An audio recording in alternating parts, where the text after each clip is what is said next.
Welcome everyone to the last lecture in my four-part series on education reform. Today we'll focus again, it's Education Reform 101, Winter 2014 at the University of Denver. This is me, Desiree Seidel, and my professor, Kimberly Hartnett-Edwards. Today we're looking at recent events in education reform, so from 2000 to the present, and this is going to be the last one. We're going to start with a review of the major reforms that we've gone over already in the past. Just a quick timeline. So we have in 1892 we have the NEA forming the Committee of 10 and creating recommendations for subject matter, schedules, and instruction for high schools. We've talked about this before. This is sort of one of the first standardization efforts.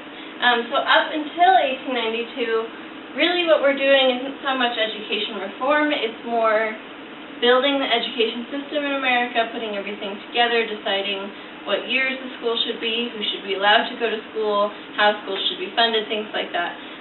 But from now on, we've got some actual changes to how school is taught and how the system works. So this first one here, again, the Committee of 10 writing those original standardization recommendations. Then in 1986, John Dewey establishes the University of Chicago Laboratory School to practice his progressive education techniques. So this is the beginning of the progressive education reform movement. In 1917, the Smith-Hughes Act establishes federal aid for vocational education. In 1918, the Commission on Reorganization of Secondary Education issues the Cardinal Principles of Secondary Education. So this is the same as the people who did the Committee of 10 and those recommendations, but the recommendations are slightly different. They outline main objectives of education, and then they're emphasizing this time social efficiency, socialization, and the authority of professional educators and education reformers. Then we have in 1919 the Progressive Education Association forms. In the 1940s, the NEA publishes Education for All Youth, which is a report that was endorsed by the leading school administrators and principals organizations. It defines the role of public schools as oriented toward effective career guidance. They wanted to increase emphasis on aptitude and intelligence tests for college admissions, and the classification of subjects such as physics, chemistry, history, and algebra as elective courses. So this sort of goes along with the progressive movement, but we are seeing some evolution in the movement with this. In 1954, the U.S. Supreme Court rules against segregation in Brown v. Board of Education, and then in 1955, the Progressive Education Association closes. So that's pretty much at least the beginning of the end of the progressive education movement. In 1958, we saw the National Defense Education Act, which increased funding for science, math, and foreign language curricula, mostly in reaction to Sputnik from the Soviet Union. And then in 1963, we have the Vocational Education Act, continuing the vocational education that we started earlier. In 1964, the Civil Rights Act includes Title VI, which prohibits discrimination against students based on race, religion, and national origin, and provides federal financial assistance to school districts attempting to desegregate.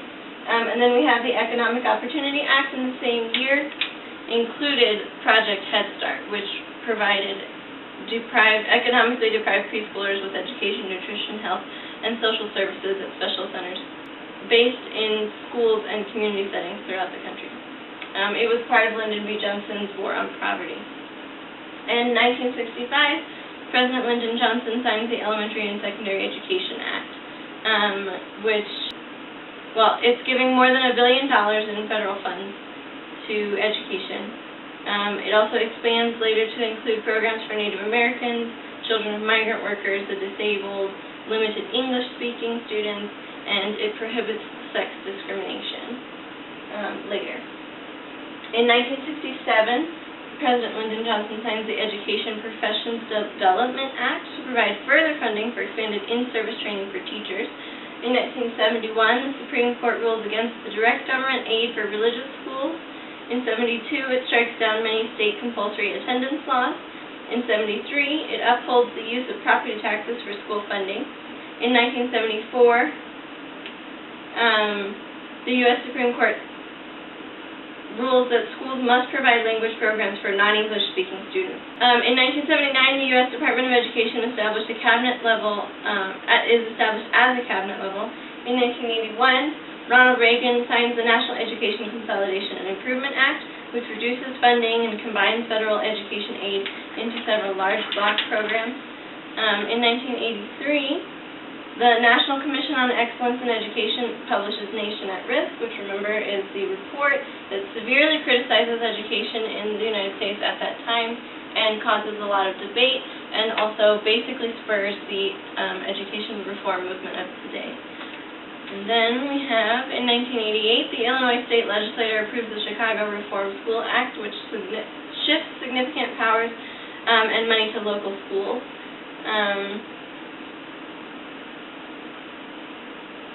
And then in 1990, the National Governors Association and the Bush administration approved America 2000, 6 national education goals to be reached by 2000, which we'll talk about in a second. And then also in the same year, the Milwaukee Parental Choice Program was enacted. In 1991, Minnesota enacts the nation's first charter school legislation. And then for the last little section here, in 1994, a lot happened. President Bill Clinton signs the Goals 2000 Act, Educate America Act, which we will look at later. There's also the Republican takeover in Congress, which includes the Contract with America, which featured prominent support for choice and privatization. Congress approves the Public Charter Schools program to help charter schools defray some of the costs associated with school planning and implementation. And President Clinton signs the Safe and Drug-Free Act and Gun-Free Schools Act, all in 1994.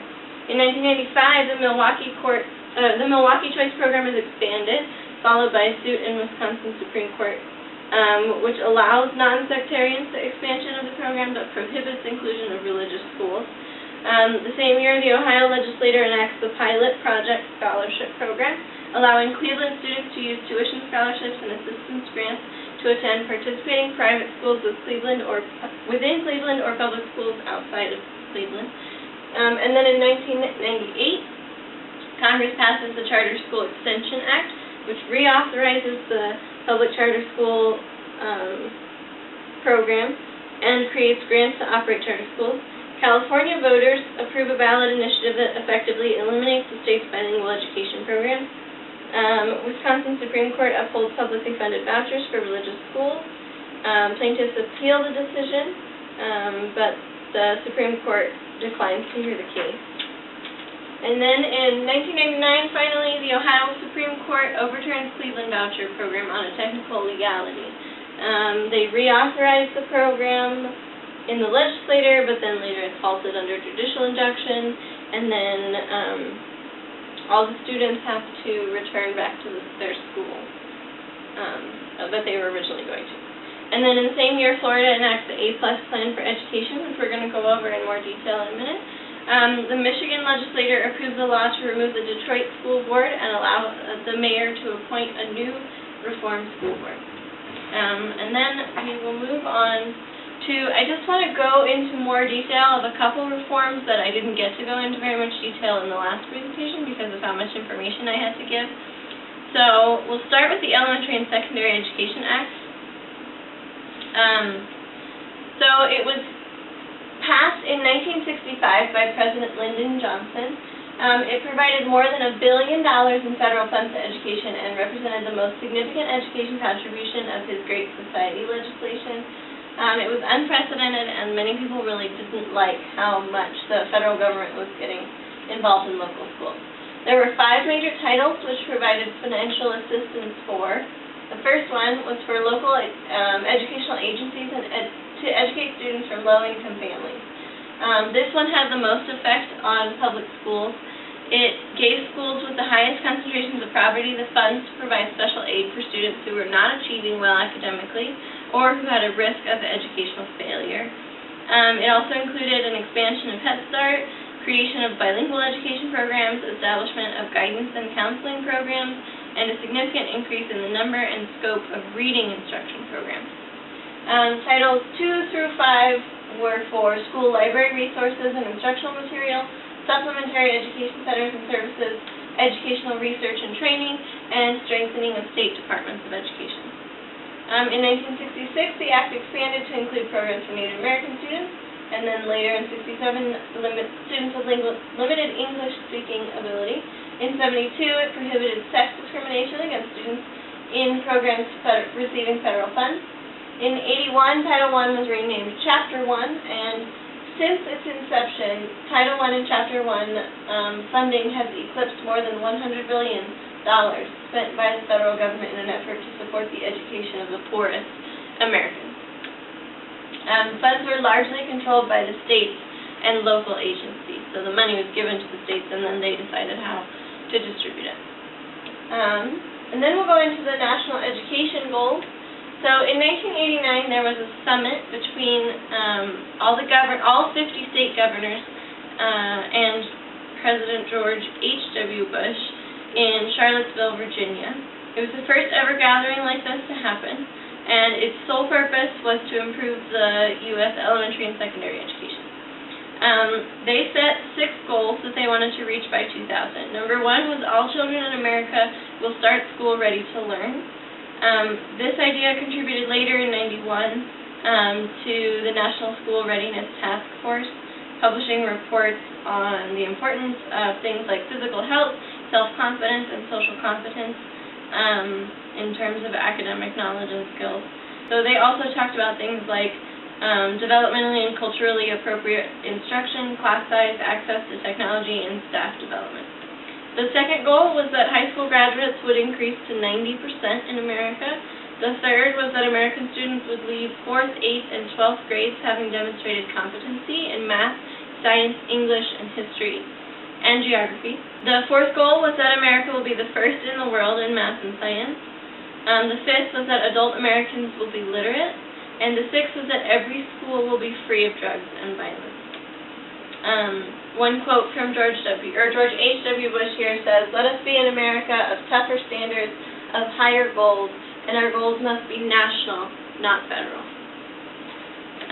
So then we have the Goals 2000 Educate America Act, which was in 1994, and it was from President Bill Clinton. And what they did with this one is take the goals from the Education Summit in 1989 and add to them, and also make them into law. So it was a reauthorization of the original Elementary and Secondary Education Act. It established that education is a state and local responsibility, but it needs to be a national priority. By definition, it was a federal program that provided grants to schools, communities, and states and school districts in exchange for establishment of challenging academic content standards and accompanying assessments. It sought to promote flexibility by providing authority for the Secretary of Education to waive certain regulations to states and communities implementing school improvements so that they'd have more freedom to be innovative. They took the 6 original goals again from the 1989 summit, and then they added 2 additional ones, one that had to do with teacher preparation and giving more constant maintenance of teacher capabilities, continued improvement of their professional skills. And then the last one was that every school will promote partnerships that increase parental involvement and participation in promoting the social, emotional, and academic growth of the children. So they added these ideas about teacher preparation and parental involvement. And I found out they're actually not the 7th and 8th rule. I believe the teacher prep one was number 4, so they reordered them as well when they added these 2.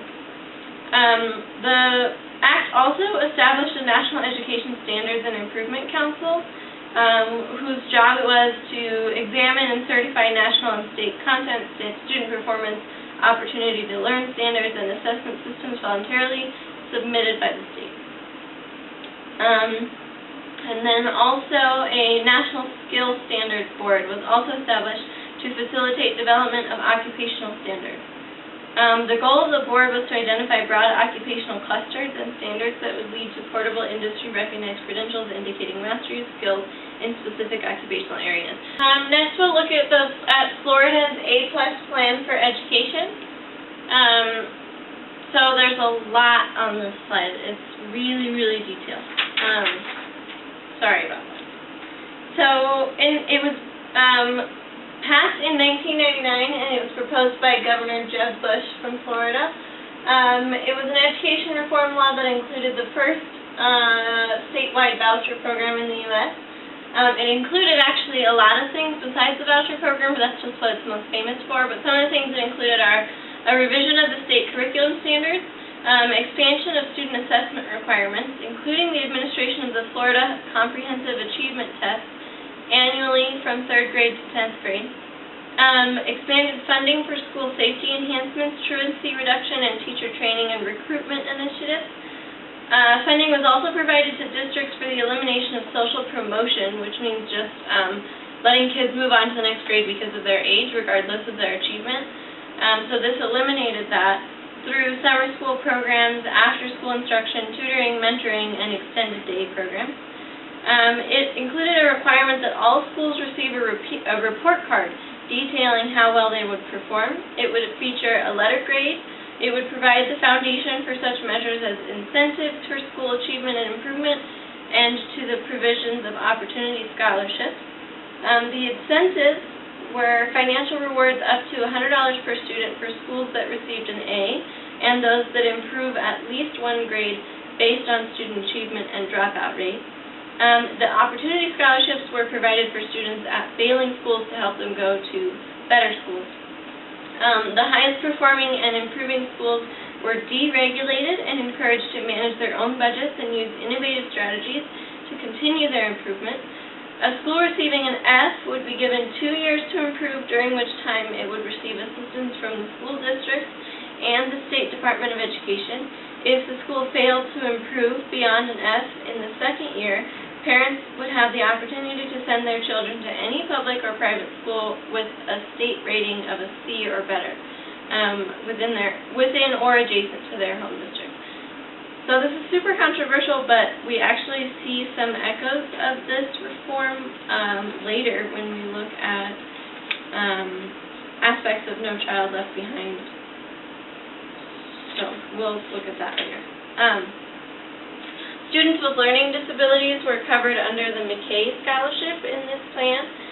Any parent of a learning disabled student who was dissatisfied with the progress his or her child was making in a public school could transfer the child to a participating program school. The bill also allowed corporations to donate up to 75% of what they would pay in state taxes to fund low-income public school students to transfer to private schools. There were some rules. One of them was that the amount of voucher was based on the local district's per pupil cost or the private school's tuition, whichever was less. Selection of eligible transfer students must be random, though the siblings of students already enrolled were given preference. Participating private schools had to be in compliance with specified civil rights laws and health and safety codes, and must demonstrate fiscal soundness. Students who attended another public school inside their district could use the transportation provided by local school districts, but parents choosing to use an opportunity scholarship to send their child to a private school would have to make their own arrangements. Participating private schools would have to administer the standardized tests given in public schools and report the results to the state. So those were just a couple reforms that I really wanted to look at because I just didn't have time to outline them before. And now we're going to zoom out and look at some broad trends that we've already seen in the decades of the turn of the century and the 20th century. So from 1890 to 1955 was the heyday of the progressive education movement. In the 1950s, we saw a refocus on math and science, mostly due to the advancements on a global scale of other countries like the Soviet Union with Sputnik. In the 60s and 70s, we saw a focus on work-study programs and career education, like we saw in the Vocational Education Act. We also saw an easing of graduation requirements, bilingual education programs, dress codes, and disciplinary rules, which we see a reaction to later in the 80s. And then we saw more educational access, like for the Civil Rights Act and the Elementary and Secondary Education Act. In the 1980s, we saw a back-to-basics focus on standards and discipline. This was inspired by things like A Nation at Risk and demonstrated in the goals set by the National Education Summit. In 1990s, we focused more on critical thinking and higher-order thinking in schools. We continued federal focus on education standards, goals, and innovations, like charter schools. We saw the Charter School Act in the 1990s. And then state departments with parental choice vouchers, state experiments with parental choice vouchers and local control, like we saw in Ohio, Wisconsin, Illinois, Florida, and probably other states as well. So now we'll really get into what we're doing today. We'll start with the year 2000. So just for some context, in this year, the U.S. Supreme Court decided in Bush v. Gore on December 12th to stop the Florida recount, which effectively gave Bush the presidency. We see, in terms of education reform in 2000, Florida's voucher program is ruled unconstitutional by a state circuit court, but the program is allowed to continue until the decision is appealed in the Florida Supreme Court, so it's got some negative reactions to it. The U.S. Supreme Court ruled that Louisiana private school students are entitled to benefits of the federal Chapter 2 program, allowing the provision of computers, software, and other educational materials to all schools regardless of their affiliation. So we repeatedly see the country, both the National Supreme Court and state Supreme Courts, going back and forth on this issue of federal funding for religious schools. The Board of Education of Cincinnati and the District Teachers Union adopt an incentive-based merit pay system, including the use of peer evaluations. So we see a similar thing to this in one of Colorado's bills a little later, actually a lot later, so this is one of the first instances of saying that teachers should be paid based on how well their students are doing and how well they're improving. December 11th, Cleveland voucher program is rejected by federal appeals panel on the grounds that it violates the separation of church and state. So that was it's not the Louisiana one. The ruling is later appealed to the U.S. Supreme Court, which accepts the case, which was called Zelman v. Simmons-Harris. And then in 2001, for more context, George W. Bush becomes president that year. In September 11th, unfortunately, we see the attacks on the World Trade Center in New York City, the Pentagon in Arlington, Virginia, and in rural Shanksville, Pennsylvania. We also see the invasion of Afghanistan in October. And this isn't really a very big event, but a trend. In 2001, homeschool population is estimated at 1 million students. So we'll see later that this is a common theme currently in education reform, that homeschooling is becoming more and more popular.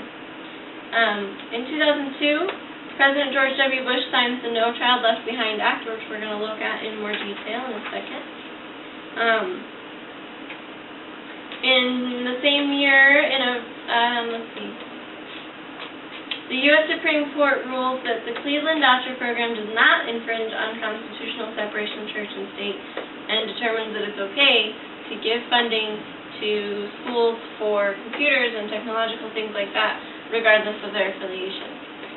This is a really landmark case. We see a lot of other things that are sort of in reaction to this later. In August, a Florida Circuit Court judge rules that Florida A+ education plan's provision allowing students in failing schools to receive vouchers to attend private schools violates the state's constitution. The decision is appealed by voucher supporters. In fall, the number of charter schools, so we already looked at homeschools getting more and more popular, and now charter schools reach an all-time high of 2,699 schools in the U.S. So we'll look at No Child Left Behind in a little bit more detail. It was passed in 2002 by President George Bush. Some key aspects, so there's a lot here. The first one is student assessment.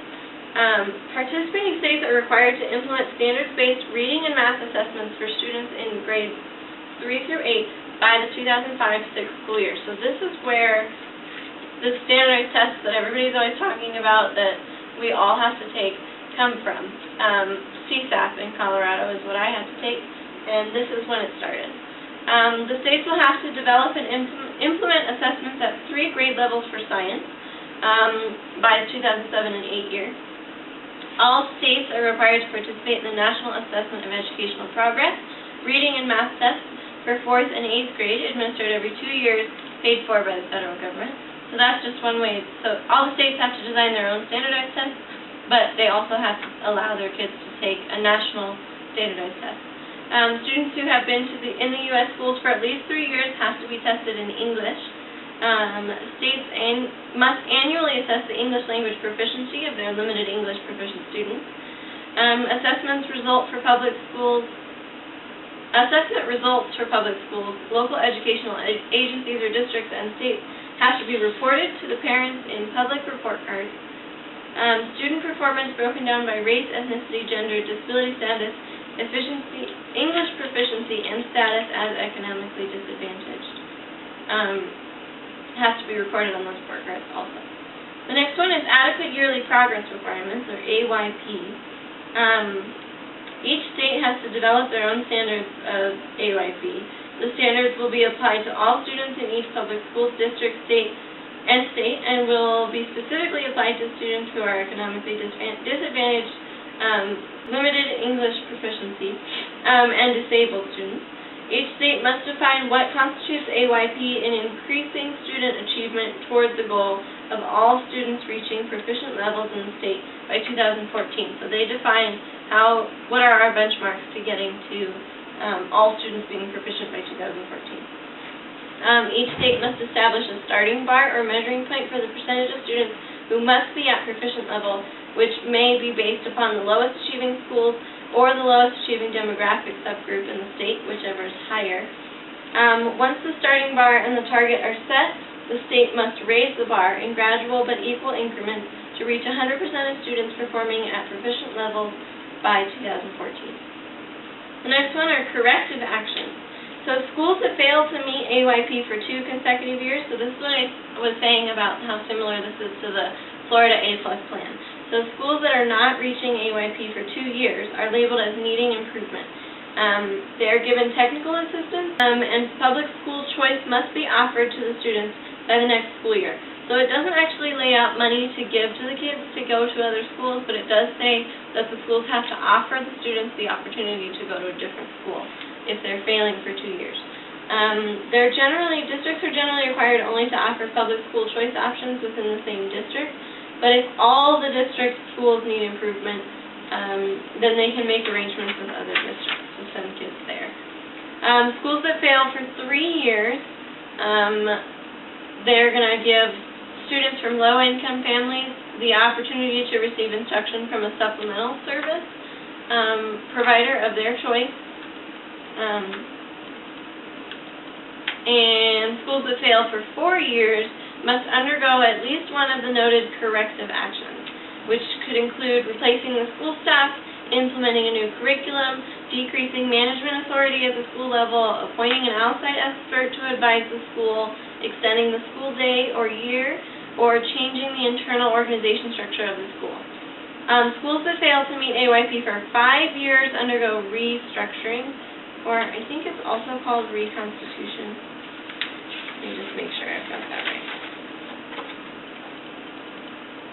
Yeah, reconstitution. Which means that which has to consist of one of the following alternative governance actions, which is reopening as a charter school, replacing all or most of the school staff, or a state takeover of the school operations if that's permitted by law. The other thing it includes is staff qualifications. All states receiving Title I funds must develop a plan to ensure that all teachers teaching core academic subjects are highly qualified by 2005-06 year.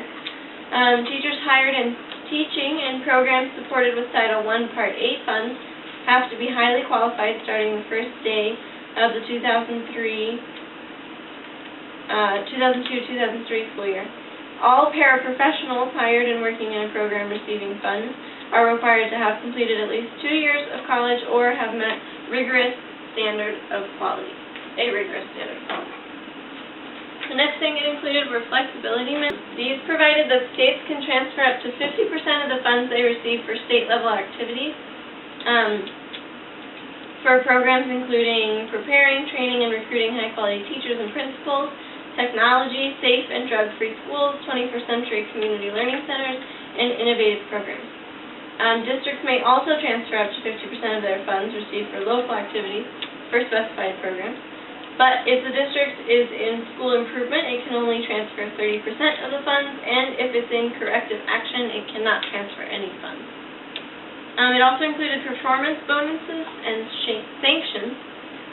One of these was provisions for the U.S. Secretary of Education to establish a peer review process to determine whether states are meeting their AYP standards and to report the results of this review to Congress. And then the Department of Education would provide technical assistance for states that fail to meet their AYP requirements for 2 years. That's what I was trying to say earlier. The 2-year failure and the technical assistance that they have to be provided is provided by the Department of Education. There's voluntary school choice programs in this act, which say that states may use specified funding for the planning, design, and implementation of charter schools. Districts may use specified funding to support school choice by using it for magnet schools and for the planning, design, and implementation of charter schools. Districts may also apply specified funding to promote, implement, or expand public school choice and for supplemental education services, including transportation for public school choice, tuition transfer payments, enhancements in school receiving transfer students, for public education campaigns about public school choice. So really promoting public school choice and right on the edge of actually giving money for students to go to private schools. It does say tuition transfer payments. There were also mandatory school choice provisions, which said that each state will be required to allow students who attend chronically unsafe schools and those who are victimized on the grounds of an elementary or secondary school to transfer to a safe public school. There were reading initiatives included in the Reading First program in Title I, Part B. These provided funds to help states and districts implement comprehensive reading instruction. It was designed to help teachers identify students at risk of reading failure and provide them with effective early instruction. Funds are allocated according to poverty-based formula. Although states may apply must apply to the U.S. Department of Education for funding, every state with a satisfactory application will receive a grant. States can retain up to 20% of their allocations to develop and implement professional development of teachers of kindergarten through 3rd grade, provide technical assistance, administer the program, and fund eligible alternative providers of reading instruction chosen by parents.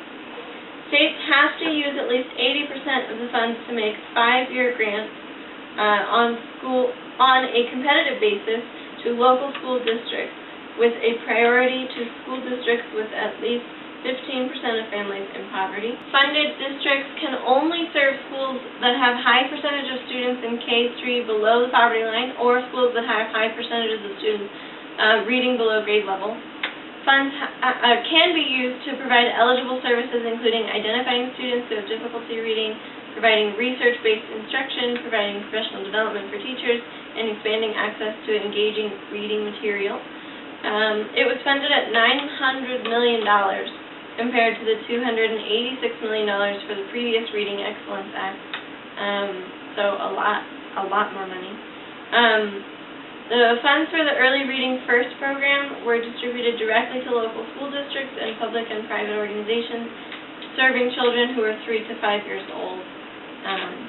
Okay, now school library program. They went to Improving Literacy Through School Libraries, was the title of the program. It granted awards to states in order to provide students with access to up-to-date and technologically advanced school library media resources and well-trained, professionally certified school library media specialists. The teacher and principal training and recruiting funding replaced the Eisenhower Professional Development Program and Class Size Reduction Program with a new state formula grant program authorizing a broad array of teacher-related activities for states and local school districts, including supporting teacher and principal professional development, reforming teacher and principal certification requirements, assisting local districts in recruiting and retaining highly qualified teachers and principals, reforming tenure systems, helping teachers use state standards and assessments to improve instruction and student achievement, helping teachers meet certification and licensure requirements, training educators, and integrating technology into instruction. To receive these funds from the state, districts had to submit a plan that addresses a range of key issues, including a description of the professional development that will be made available to teachers and principals. They could use the funds for permitted activities, including hiring highly qualified teachers, providing professional development for teachers, principals, and paraprofessionals, developing and implementing educator recruitment and retention strategies, testing teachers in their subject area, establishing partnerships with institutions of higher learning, developing teacher and advancement plans to establish multiple career paths and pay differentiation, and establishing programs for exemplary teachers. There were also technology programs. They consolidated several technology programs authorized under prior law. Participating states and districts had to have new or updated long-range technology plans. Districts had to use at least 25% of its funding for professional development in the integration of advanced technologies into curriculum and instruction. They could also use it, though, for using technology to connect schools and teachers with parents and students, preparing teachers to serve as technology leaders in their schools, acquiring, expanding, implementing, repairing, and maintaining technology.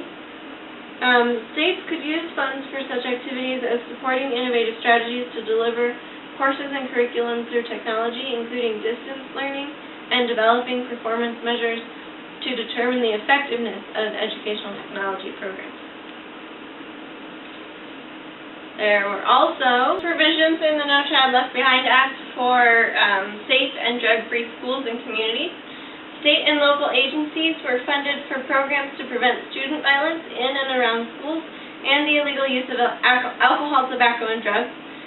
Funding is available for many new purposes, including permitting states to require expelled or suspended students to perform community service during their time away from school, assisting districts to improve school security by creating a school security center, establishing school hotlines and other safety procedures, and allowing eligible groups to assist in the creating and supporting mentoring programs for students in need. And finally, there were 21st century community learning centers provisions in the bill. They provided grants for districts, community-based organizations, and other public and private groups to conduct after-school activities for students and their families, although activities are narrower in scope than they previously were. So that's No Child Left Behind. There's a whole lot in that bill. We're going to move on to 2003. Just for some context, in this year we see the invasion of Iraq. In January, the New York City Mayor Michael Bloomberg announces major overhaul of the nation's largest school system, featuring increased administrative centralization, adaptation of unified curriculum for most schools, and expanded parent involvement initiatives. In January 27th, there's the first lawsuit filed seeking rights provided by the No Child Left Behind Act. They're filed in New York City, charging that students have been denied transfers and guaranteed supplemental education services. In February, the Colorado State House passes the first voucher law allowing public funding for private school tuition since the U.S. Supreme Court decision in Zelman v.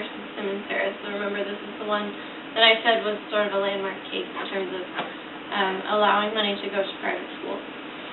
May 19th, the U.S. Supreme Court agrees to hear Davey v. Locke to consider Washington's Blaine Amendment, which prohibited state scholarship aid for religious instruction, so they're going to review that again. And then we have 2004 through 2008.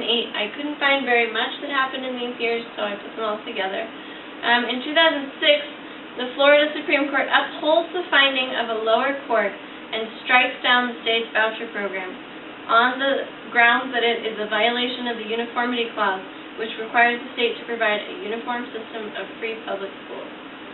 As far as I know, it has not been reinstated since this decision. So regardless of any benefits that it may have had, and because of its controversy, I believe that the Florida A+ plan is still out of practice as of right now. In 2007, the combined federal, state, and local funding under No Child Left Behind legislation increases to more than $100 billion since its passage in 2002. In 2008, right here in Colorado, so we're going to see a lot of focus in this lecture on Colorado because the focus is so recent, and I can't possibly go through all 50 states' education reform laws. It's hard for me to identify anything major that's happening outside of Colorado. So there's a lot of focus on Colorado. In 2008, Colorado passed the Senate Bill 212, which was the Colorado Achievement Plan for Kids, also known as CAP4K. It called for the development of rigorous standards delineating what students need to know and be able to do at the end of each grade to be college and career ready. So this happens actually before we see the Common Core, which we're going to look at later, but that's exactly what the Common Core was trying to do, was set out standards for each grade for what kids needed to know and be able to do at each grade. So we had already done it. In 2009, Barack Obama becomes president. On March 10th, Obama describes his education reform vision as providing support from cradle to career, with emphasis on increasing instructional time, boosting early childhood initiatives, expanding performance-based pay programs, again for teachers, paying them based on how well they're doing, and maintaining high state reading and math standards. He and his Secretary of Education, Arne Duncan, announced the creation of Race to the Top Fund, a school reform project that for states funded by money from economic stimulus package, which we'll go into a little bit more detail later. The number of charter schools this time reaches 5,000, serving more than 1.5 million students. So again, we see more increase in popularity of charter schools. In response to the 2008 Senate Bill 212, CAP4K, the Colorado State Board of Education adopted the Colorado Academic Standards. So CAP4K required that the State Board of Education start to focus on what standards they would require, and they did.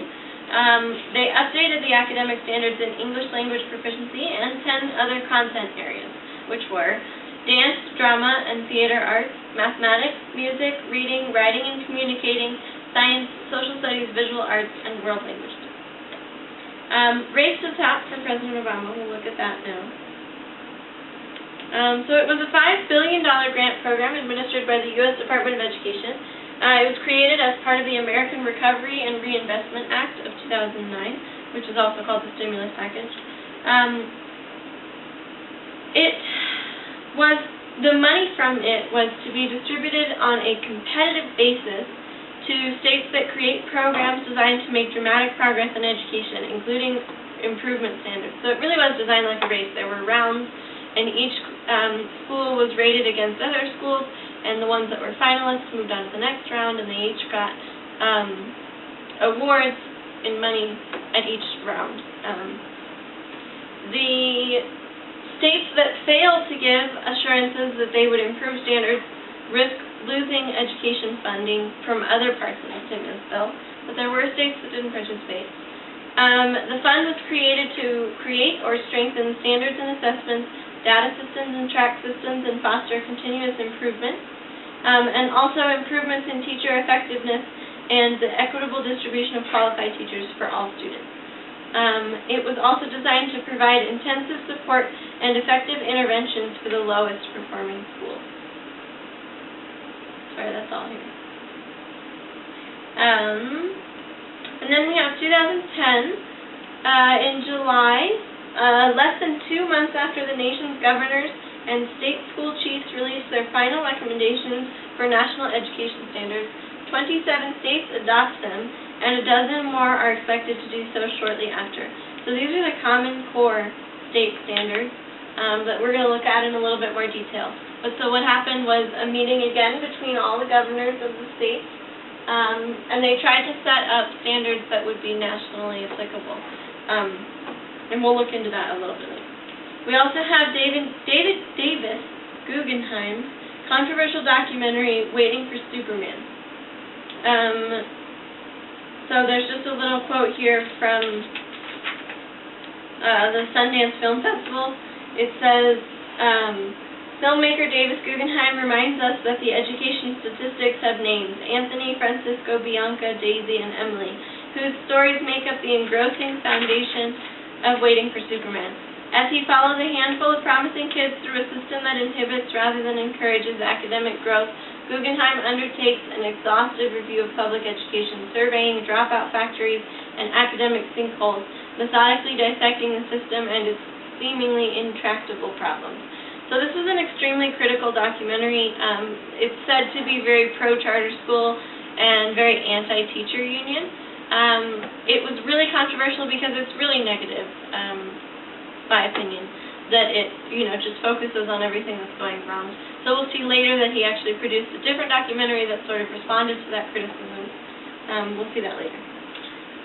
Then we see that finding that they reflected the same focus on college and career readiness present in the Colorado Academic Standards, the State Board of Education in Colorado adopted the Common Core standards in English and math. So they had set up their Colorado Academic Standards, and then when they saw the Common Core come out, which we're going to talk about, they said, well, that's pretty much the same goal that we had. So they kept their other 10 areas, but they took the Common Core requirements for English and math. In Colorado, we did accept them. So now we get to look at the Common Core State Standards Initiative. So it was a state-led effort to establish a single set of clear educational standards for kindergarten through 12th grade in English language arts and math that states voluntarily adopt. So the idea is that with no child left behind, states were required to set up assessment programs and standards, but each of them could do their own standards. So what we have is states, for example, like Mississippi, who say from their own data that they're one of the top states in the country, but then when they take a national standards test, they're one of the lowest in the country. So what we were trying to do with the Common Core was establish a standard that could be national, that everyone would have to adhere to. But it is voluntarily adopted. There are still some states that didn't adopt it. We'll get to that later. And the other part of that I wanted to clarify was that that they focus on English and math specifically because they say those two subjects help you do all of the other subjects. So they may or may not develop tests and standards for the other subjects. Other organizations might end up doing that, but they really wanted to focus on English and math to make sure that you could read and do basic math, because that was going to help you in science and whatever else that you were going to take, social studies and all of that. So it was the Common Core Initiative was led by the nation's governors and the education commissioners through the National Governors Association and the Council of Chief State School Officers. As of right now, 45 states, the District of Columbia, 4 territories, and the Department of Defense Education Activity have adopted the Common Core state standards. States and territories that have not yet adopted them are Minnesota, Nebraska, Texas, Alaska, Virginia, and Puerto Rico. States that adopted the Common Core state standards are currently collaborating to develop common assessments that will be aligned to the standards and replace existing end-of-year state assessments. These will be available in the 2014-15 school year. So in Colorado, we saw a transition from CSAPs to TCAPs, which was the transitional test between the CSAPs and the ones that are going to come out from the Common Core. And hopefully, if all goes well, we're going to see the Common Core test this coming school year. So one question that comes from the Common Core website is, how do the Common Core state standards compare to previous state standards? And I have the quote here. It's a long one. The Common Core state standards were written by building on the best and highest state standards in existence in the U.S., examining the expectations of other high-performing countries around the world, and careful study of the research and literature available on what students need to know and be able to do to be successful in college and careers. No state in the country was asked to lower their expectations for their students in adopting the Common Core. The standards are evidence-based, aligned with college and work expectations, including rigorous content and skills, and are informed by other top-performing countries. They were developed in consultation with teachers and parents from across the country, so they are also realistic and practical for the classroom. And then another question is, by what criteria were the standards developed?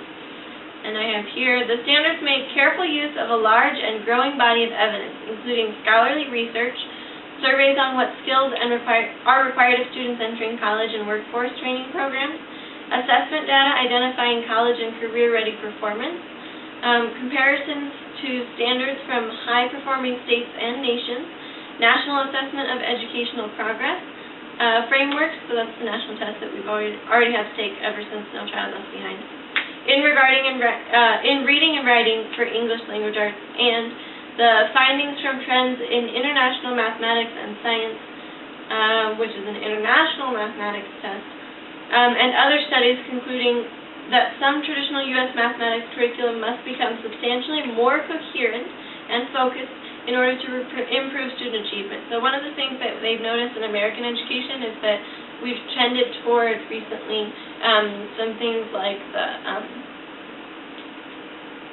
integrated math program, where you get a little bit of every math subject at each year, and then by the end of it you're supposed to have accomplished all the basic ones, like algebra and geometry and statistics and probability and all of those. But they're finding that those are ineffective, that students tend not to remember most of the information that they learned, and they also tend to not get as much depth and learning out of each subject. So part of what the Common Core does is put it back to segmented. Freshman year you do algebra, sophomore year you do geometry, and so on and so forth, so that you can learn each thing in depth and actually remember it. Specifically, they tried to align with expectations for college and career success. They tried to make the standards very clear and consistent across all states. They included content and the application of knowledge through higher order skills instead of rote memorization. They also wanted to improve upon current state standards and standards of top-performing nations. The standards are supposed to be reality-based for effective use in the classroom, and evidence and research-based. So some of that is already repeated. And then the next thing I'm going to show you just really quick, the website that talks about the core standards, so that you know where it is and you can look at it. It's just corestandards.org. And you can look, for example, in the states, you can look at all of the states. So the ones in yellow are the ones that have accepted it, and the ones in red have not. So you can look at that. And then you can also look at things like frequently asked questions. That's where I got those two questions about how the Common Core standards work and what's going to happen with them. And then you can also look at the standards themselves. So if we go to math standards here, you can look like, just go to first grade, operations and algebraic thinking, and then they've got them all right here.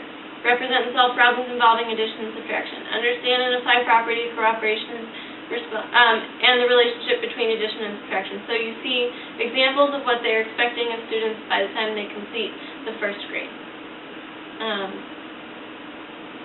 So there's that.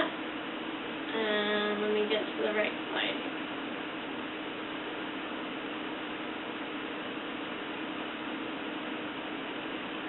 Okay, so then we'll move on to 2011 through 2013. Again, there just weren't very many events in these years, so I compiled them. The Colorado School Grades website is launched.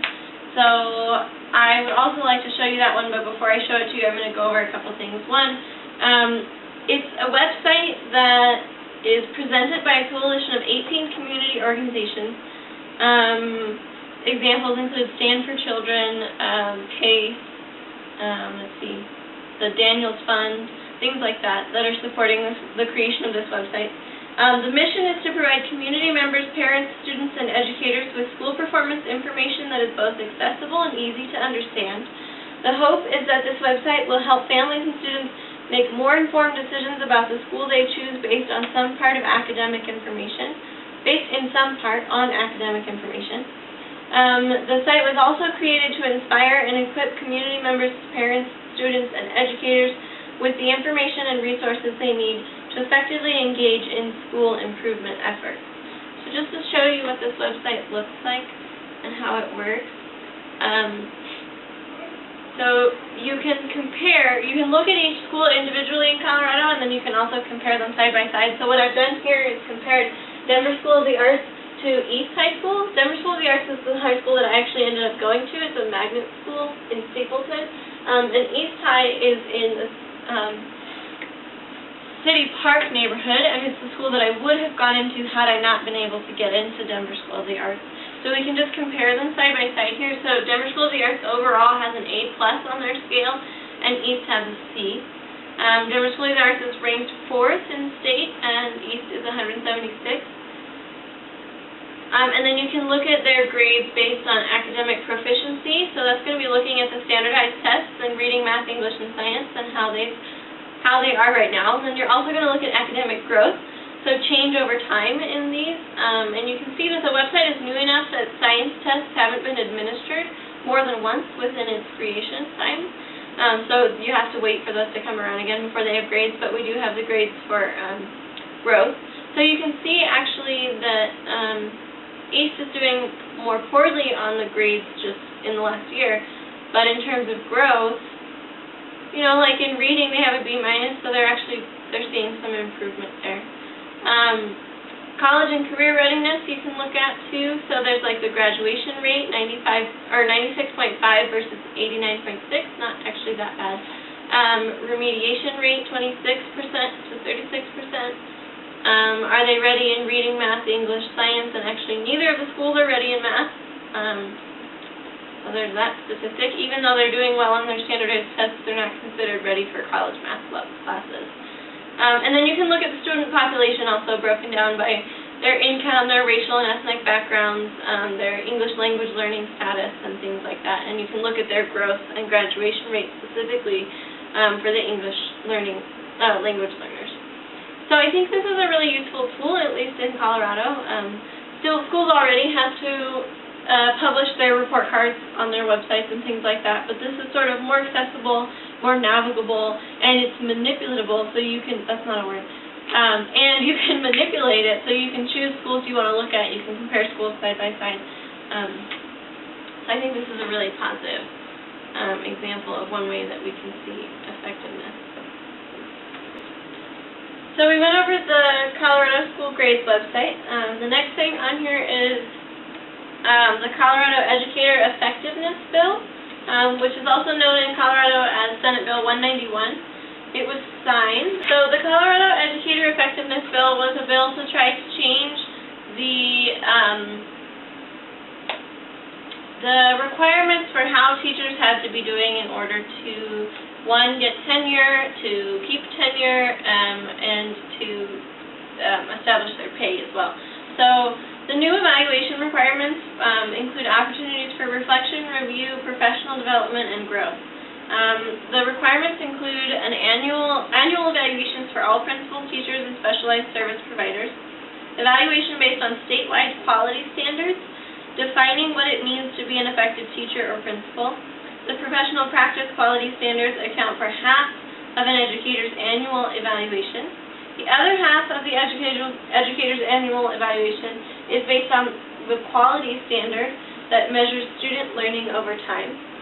There's a non-probationary status, which is tenure, that is earned after 3 years of consecutive demonstrated effectiveness. This tenure is lost after 2 consecutive years of ineffective ratings. The Colorado districts and BOE-CES must implement an evaluation system that aligns with the teacher and principal quality standards and state board rules by July 2013. And we'll actually see something going against this in a little bit. We also have in these years Amendment 66, which I believe was just last year in 2013. It appeared on the ballot and failed to pass, but I'll go over that in a minute, what it was about. We also have in 2013 David Guggenheim's documentary Teach. So I said that his documentary Waiting for Superman was really controversial, highly critical, and highly criticized, and that he made Teach sort of in response to that. It follows 4 teachers in public schools through the past school year, and it's more of a positive look on what, you know, he was pointing out everything that we were doing wrong, so this time he pointed out people who are out there really trying to change what's going on and working really hard at it. So it was a more positive view to sort of go back at the criticism he was getting for being so critical. And then we'll go over Amendment 66 in more detail. So this is the law as it's stated, as it was proposed on the ballot.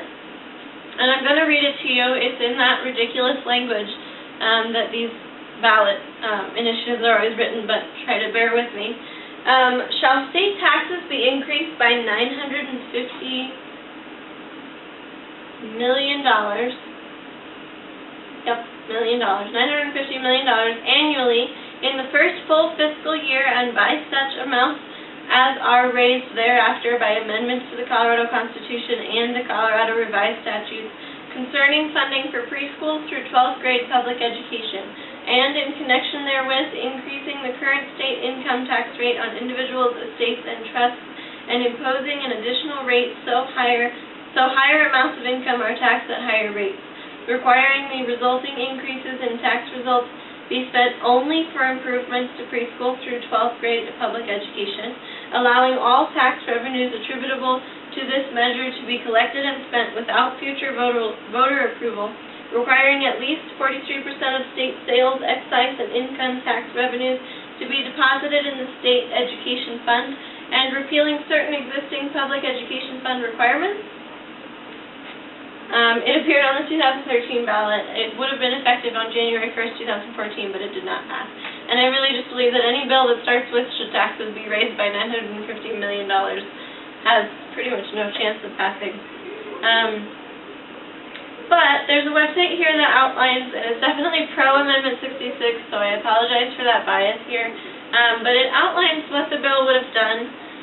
It's just coloradocommits.com/66 explained. And it just talks about what the bill was proposing. Basically, it was really just a huge tax increase that going straight to schools, but it was also had the goals of being more transparent, giving more funds directly to classrooms, adding to things like lowering class sizes by hiring quality teachers, being able to increase teacher salary a little bit, also redistributing the funding for schools so that, for example, rural versus urban schools would actually be funded in a more equal manner, while right now they're really not. Things like that. So you can see here it's interactive, and it moves as you go through it. And there's some good arguments for the amendment, like, for example, that Colorado really doesn't actually spend that much on schools compared to other states. So there's a little graph right there. You can see Montana, Wyoming, New Mexico, Kansas, Nebraska, and then Colorado way down low.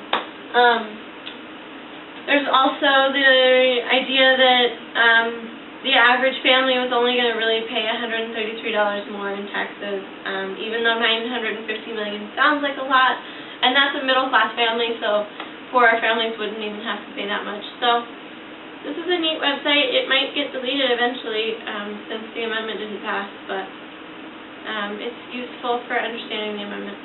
So next we'll move on to 2014, or last year obviously, since that's where we are right now. In January, the Colorado Education Association Teachers Union, this is just a little while ago, filed a lawsuit challenging the Senate Bill 191, which remember is the educational excellence, the teacher requirements bill. So it challenges the mutual consent portion of the bill. And this portion stipulates that administrators can approve or deny the transfer of a teacher to their school. And until this bill, the administrators were powerless to prevent teachers from being transferred to their schools. So what the lawsuit is saying is that these teachers are being transferred out of schools, not actually based on their performance, but for arbitrary, unfair reasons. And that's the lawsuit. But what the bill was trying to do with this was say that just because a poor teacher gets sent out of one school doesn't mean that another school has to take in those poor performing teachers when they don't want to because they're poor performing teachers. So it gives them the right to deny those teachers a job. So not only can the teachers union argue that they may be sent out in the first place for arbitrary reasons, but they also are denied a job at the other school by administrators who now have the power to say, no, I don't want to take this poor performing teacher if they were kicked out of another school. So it is really controversial. And then we have a couple other things that have happened this year. There's Senate Bill 136, which is proposed, which would roll back the implementation of the Common Core and delay the switch from DCAP to PARCC assessments. So this was going to stop Colorado's transition to the Common Core. But this bill was killed in February, so that's not actually going to happen.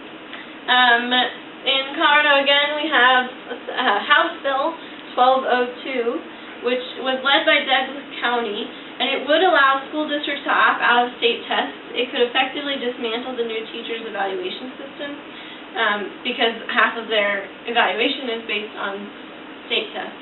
So, this is still in the works. This is still being debated, but it's on the table.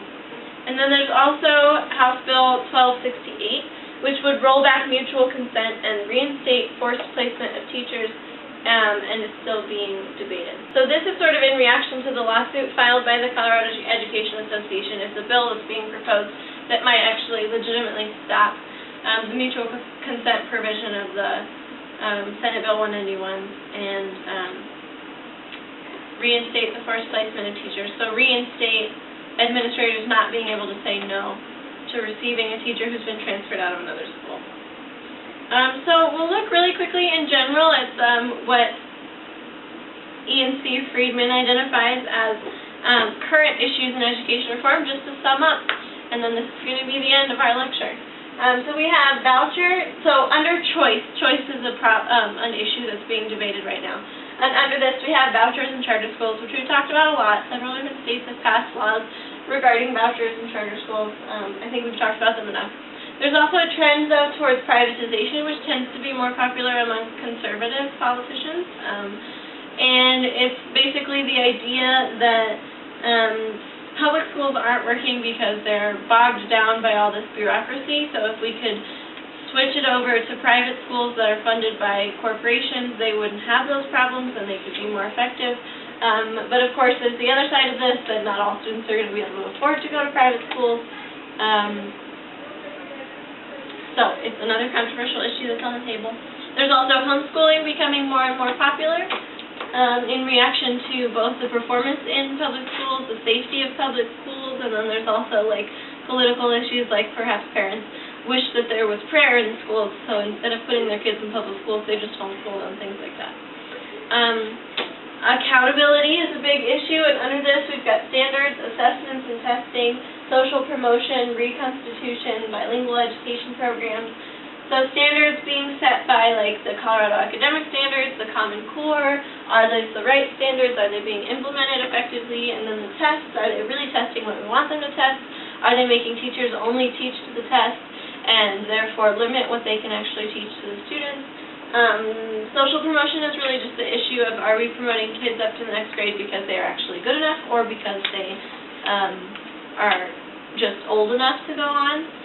And there was a bill, I thought I had it in here, but there was a bill in Colorado that was proposed a while ago that was the idea that kids who couldn't read by 3rd grade would have to have really serious meetings with their parents and their teachers about how they can help the student read better, and if not, maybe proposing to hold the student back. So this is fitting with the social promotion idea. Reconstitution is what happens when schools fail. I think it's after 5 years and don't meet academic progress requirements. And then bilingual education programs, there's just some controversy over should students of migrant parents and illegal immigrants be receiving federal funding for these bilingual education programs? Should they be required by the state? Should they, are they effective? Are they really working? Are assessments fair if the kids aren't getting good enough English language training? Things like that. And then we have teacher quality, which is just focused on things like the quality bill that we talked about in Colorado. How are we assessing them? Is it fair? So it's a big competition between teachers and teachers' unions versus maybe parents who really want those requirements for the teachers to be really high. There's also sort of the debate on an economic level of how are we teaching the teaching profession, treating the teaching profession. Is it being paid enough? Is it being evaluated like other jobs? Why is it different? And then we have school financing, which is a really big one. Things like Amendment 66 that would have redistributed the funds and changed the way funding is implemented and also just plain increase the funding to schools. Some people argue that funding isn't really the answer. We don't just need more money, but maybe it needs to go to the right places, which is something that Amendment 66 was trying to address. So there's that issue. And then we have school environment, things like class size reduction and safety in schools. So we saw a lot of different acts trying to regulate keeping schools gun-free and violence-free and drug-free, things like that. And then also reducing class size, which according to research, however, it's really more important for a kid to go to a smaller school than it is for them to necessarily be in a smaller classroom. The benefits are just larger.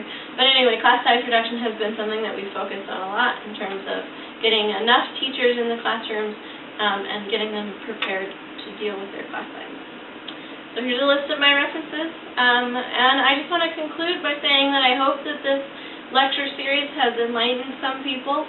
Hopefully at least one person outside of my family and friends has actually watched all of the videos. And I just hope that it helps contribute to the knowledge of education reform and helps inspire some people maybe to get interested in education reform. So thank you for watching, and that's it.